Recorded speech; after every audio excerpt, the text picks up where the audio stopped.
Breaking news, বাংলাদেশের অবস্থা অত্যন্ত খারাপ দেখে দেশ থেকে পালিয়ে গেলেন আওয়ামী লীগের শীর্ষ নেতাকর্মীরা। দলীয় নেত্রী শেখ হাসিনা তার কিছু কিছু নেতাকর্মীদের সাথে মাঝে মধ্যে কথা বলেন, তো ধরা যায়নি শীর্ষ নেতাকর্মীদের। এবং এবার কলকাতার ইকোপার্কে দেখা গেল রাষ্ট্রমন্ত্রী আসাদুল জামান খান কামালকে, এবং তার সাথে আরো ছিলেন। তাদেরকে ভিডিও করতে গেলে তারা সেখান থেকে পালিয়ে যায়। 5ই আগস্ট পদত্যাগ করে দেশ ছেড়ে পালিয়ে যান স্বৈরাচারী শেখ হাসিনা।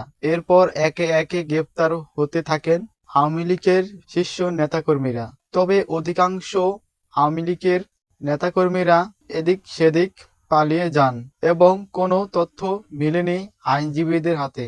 শুধু শেখ হাসিনাই ভারত থেকে তার নেতাকর্মীদের সাথে কথা বলেন। তবে এই প্রথম খোঁজ মিলল প্রভাবশালী আওয়ামী লীগের নেতাকর্মীদের। 28শে সেপ্টেম্বর সন্ধ্যা 7:30টায় কলকাতার ইকোপার্কে বসে আড্ডা দিচ্ছেন আওয়ামী লীগের শীর্ষ নেতা আসাদুজ্জামান খান কামাল। তবে তার মুখ ভর্তি সাদা দাড়িতে বোঝাই যাচ্ছিল না সে আওয়ামী লীগের নেতা আসাদুজ্জামান খান কামাল। অভিযোগ আছে তারই আদেশে 5ই আগস্ট ছাত্র জনতার উপর গুলি করা হয়েছে।